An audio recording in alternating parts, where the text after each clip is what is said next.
5 বছরের আগেই সরকার ফেলে দিতে চায় বিরোধীরা, কথা বলছে ফ্যাসিস্টের ভাষায়, বললেন মির্জা ফখরুল। রাজনীতির সুযোগ পাবে না গণহত্যাকারীরা, হুঁশিয়ারি স্বরাষ্ট্রমন্ত্রীর। সরকারের বিরুদ্ধে আইন শৃঙ্খলা পরিস্থিতি নিয়ন্ত্রণে ব্যর্থতার অভিযোগ জামায়াতের। কাঠামো পরিবর্তন না হলে আবারও ফ্যাসিবাদ উত্থানের শঙ্কা এনসিপির। দণ্ডিত হাসিনার সংবাদ সম্মেলন আয়োজনে সংশ্লিষ্টতা নেই ভারতের, দাবি পররাষ্ট্র মন্ত্রণালয়ের। বাংলাদেশ সরকার বিরোধী বক্তব্যকে সমর্থন করে না দিল্লি। নাটোরে বিমানমন্ত্রী ও সংসদের হুইপের পথসভা থেকে পিস্তলসহ যুবক আটক, নিরাপত্তা জোরদার, ডিবি হেফাজতে চলছে জিজ্ঞাসাবাদ। সরকারের বিরুদ্ধে আইনশৃঙ্খলা রক্ষায় ব্যর্থতার অভিযোগ তুলেছেন জামায়াতের আমির ডাক্তার শফিকুর রহমান। কার্যক্রম নিষিদ্ধ আওয়ামী লীগ রাজনীতিতে ফিরুক, জনগণ তা চায় না বলে মন্তব্য করেন তিনি। এদিকে এনসিপির আহ্বায়ক ও বিরোধী দলীয় চিফ হুইপ নাহিদ ইসলাম বলেছেন, জুলাই সনদ বাস্তবায়নের মাধ্যমে দেশ পরিচালনা না হলে ফ্যাসিস্ট সরকারের মতো বিএনপি সরকারও ব্যর্থ হবে।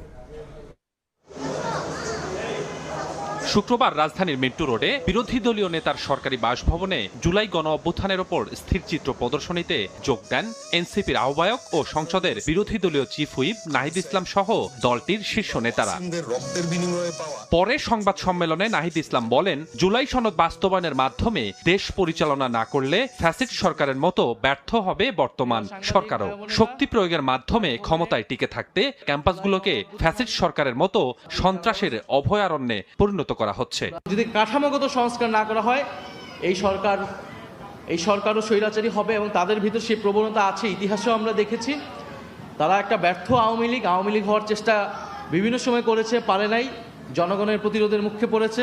এই রাজনৈতিক সংস্কৃতি পরিবর্তন হবে না যদি গোড়ায় আমরা পরিবর্তন না করি। দেশের শান্তি শৃঙ্খলা রক্ষায় সরকারকে আরো সক্রিয় হওয়ার আহ্বান জানিয়েছেন জামায়াতের আমির ডাক্তার শফিকুর রহমান। বাগেরহাট সার্কিট হাউজে মতবিনিময়ে তিনি বলেন, জনগণ চায় শেখ হাসিনাকে ফিরিয়ে এনে বিচারের আওতায় আনা হোক।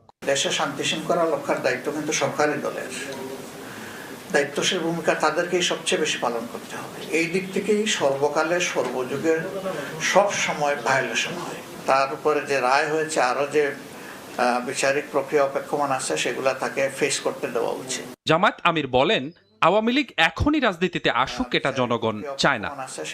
5 বছর আগে বিরোধীরা সরকারকে ফেলে দিতে চায় বলে মন্তব্য করেছেন স্থানীয় সরকার মন্ত্রী মির্জা ফখরুল ইসলাম আলমগীর। বলেন, ফ্যাসিস্টের ভাষায় কথা বলছে একটি পক্ষ, যা গণতন্ত্রের সঙ্গে যায় না। টেলিভিশন এডিটর্স কাউন্সিলের সেমিনারে তিনি কথা বলেন।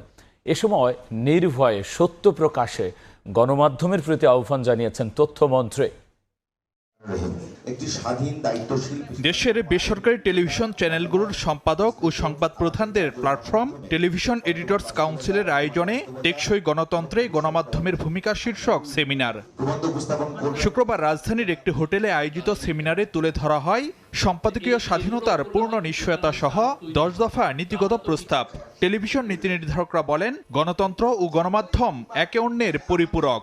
নির্ভয়ে সত্য তুলে ধরা, ক্ষমতার জবাবদিহিতা নিশ্চিত করাই টেকসই গণতন্ত্রে গণমাধ্যমের প্রকৃত শক্তি। কোনো রাজনৈতিক, প্রশাসনিক বা বাণিজ্যিক চাপের বাইরে থেকে সংবাদ মাধ্যম যেন জনস্বার্থে স্বাধীনভাবে কাজ করতে পারে, সেই পরিবেশ রাষ্ট্রকে নিশ্চিত করতে হবে। গণমাধ্যম হলো গণতন্ত্রের অন্যতম প্রধান স্তম্ভ।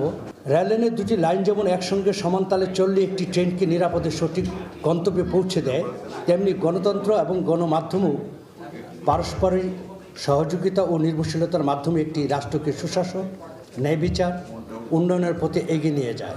সেমিনারে তথ্য ও সম্প্রচার মন্ত্রী বলেন, বর্তমানে গণমাধ্যমের উপর কোনো গোয়েন্দা চাপ নেই। টেকসই ও স্বাধীন গণমাধ্যম প্রতিষ্ঠায় সরকার আন্তরিক। সরকারের পক্ষ থেকে, মাননীয় প্রধানমন্ত্রীর পক্ষ থেকে আস্থা নিয়ে বলতে চাই যে আমরা খুব দ্রুত এরকম একটি টেকসই এবং গতিশীল, দায়িত্বশীল, সর্বোচ্চ স্বাধীনতা ভোগকারী গণমাধ্যম প্রতিষ্ঠা করতে দৃঢ় প্রতিজ্ঞ। সরকারকে চোখে চোখে রাখা আর নির্ভয়ে সত্য তুলে ধরার পাশাপাশি গণমাধ্যমের দায়িত্বশীল ভূমিকা প্রত্যাশা করেন স্থানীয় সরকার মন্ত্রী। আমরা সবাই চাই যে আমরা একটা চমৎকার একটা গণমাধ্যম থাকবে, সেই গণমাধ্যমের মধ্য দিয়ে আলোচনা, সমালোচনা সবকিছু হবে। এখন কেউ তো আপনাকে তুলে নিয়ে যাবে না, বায়না ঘরে দিয়ে দেবে না।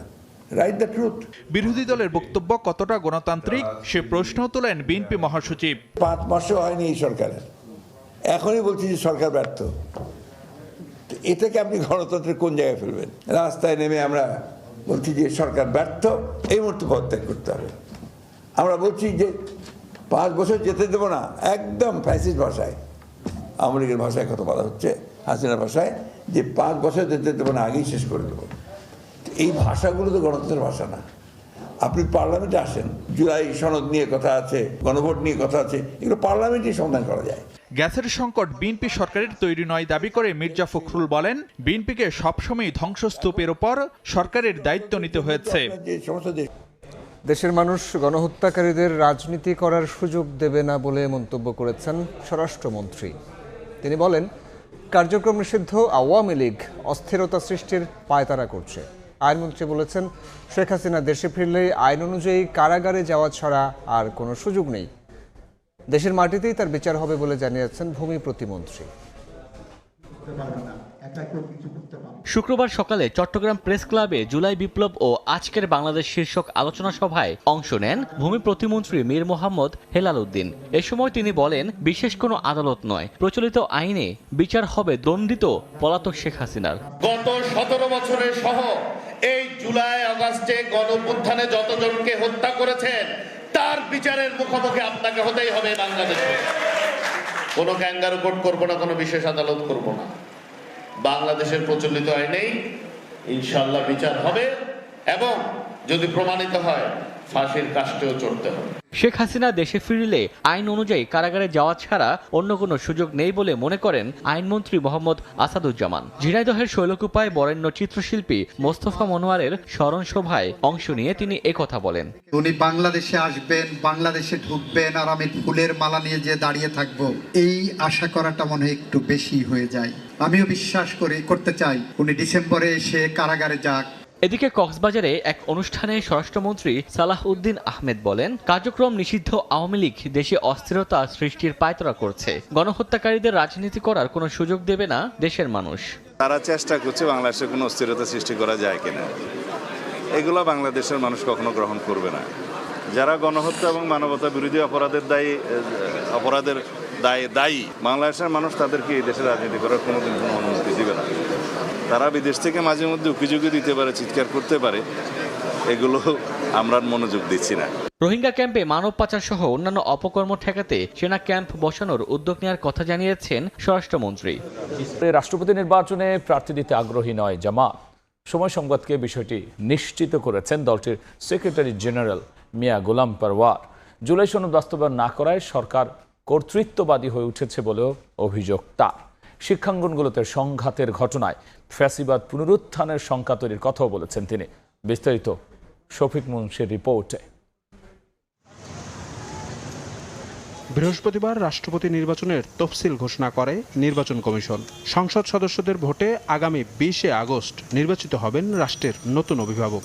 এর আগে হবে মনোনয়নপত্র দাখিল, বাছাই ও চূড়ান্তকরণ। মনোনয়নপত্র দাখিলের তারিখ হচ্ছে 13 আগস্ট 2026। প্রধান বিরোধী দল হিসেবে রাষ্ট্রপতি পদে প্রার্থী মনোনীত করার সুযোগ থাকলেও নানা কারণে কাউকে মনোনয়ন দিতে আগ্রহী নয় জামায়াত। সময় সংবাদের মুখোমুখি হয়ে বিষয়টি নিশ্চিত করেন দলটির সেক্রেটারি জেনারেল মিয়া গোলাম পরওয়ার। একটা অপোজিশন থাকার পরেও যখন সরকারি দল মেজরিটি যাদের ভোটে প্রেসিডেন্ট হবে তারা যদি ফিল না করে যে না আমরা অপোজিশনের সাথে একটু কথা বলি, তো একেবারে যেচে পড়ে আর যে আমরা জানি যে আমাদের দেওয়া প্রার্থী এখানে জিতবে না, তো ইচ্ছে করে অপমানিত হওয়ার জন্য, আমাদের পরাজিত হওয়ার জন্য আরেকটা নির্বাচনের জন্য এত আগ্রহ দেখানোর মধ্যে আমরা খুব একটা কিছু সৌন্দর্য গণতন্ত্রের আছে বলে সমীচীন মনে করি না। যে যদি ওনারা আলোচনা করতেন যে আসেন সবাই মিলেঝিলে একটা প্রার্থী দিই, যদি বলতেন, তো সে যদি তো হয়নি, যদি তো নদীতে চলে গেছে, নিজেরাই তো নিয়ে গেছে প্রথমে স্ট্যান্ডিং কমিটি, পরে নিয়ে গেছে প্রাইম মিনিস্টারের কাছে। দলটির এই শীর্ষ নেতা অভিযোগ করেন, শিক্ষাঙ্গন থেকে জাতীয় রাজনীতি সব জায়গায় প্রকাশ পাচ্ছে কর্তৃত্ববাদী চরিত্র। রাষ্ট্র সংস্কার না হওয়ায় ফ্যাসিবাদ পুনরুত্থানের শঙ্কা মিয়া গোলাম পরওয়ারের। আমরা আশা করেছিলাম যে অন্তত ক্যাম্পাসের ছাত্রদের হোক বা রাজনীতির মাঠে মূল রাজনৈতিক দলে দলে হোক, অন্তত ফিজিক্যাল মারামারি, হামলা, আক্রমণ, আহত, ব্যাড কালচার থেকে হয়তো নতুন বাংলাদেশে আর আমরা যাবো না। এমনি রাজনৈতিক বিতর্ক হবে, রাস্তাঘাটে হবে, পার্লামেন্টে হবে, বক্তৃতায় হবে, গায়ে হাত দেওয়ার রাজনীতি হয়তো এই শেষ হয়ে গেল মনে হয়, যেটা আগে হয়েছে। কিন্তু আবার তো ওনারা স্টার্ট করেছে ভিন্ন মত, দমন পীড়ন, দলীয়করণ মুক্ত এটা হতে গেলে ওই সাংবিধানিক পরিবর্তন প্রয়োজন। এই জন্য রাজনীতিতে সহ অবস্থানের এই সৌন্দর্য রাখতে গেলে আমাদেরকে মূল গোড়ায় ফিরে আসতে হবে, যে আমাদের রাষ্ট্র কাঠামোকে পরিবর্তন করতে হবে। গণভোটের আলোকে জুলাই সনদ বাস্তবায়ন হলে রাষ্ট্র কাঠামোর সংস্কার সহ রাজনৈতিক সহাবস্থান নিশ্চিত হবে বলেও জানান জামায়াত সেক্রেটারি।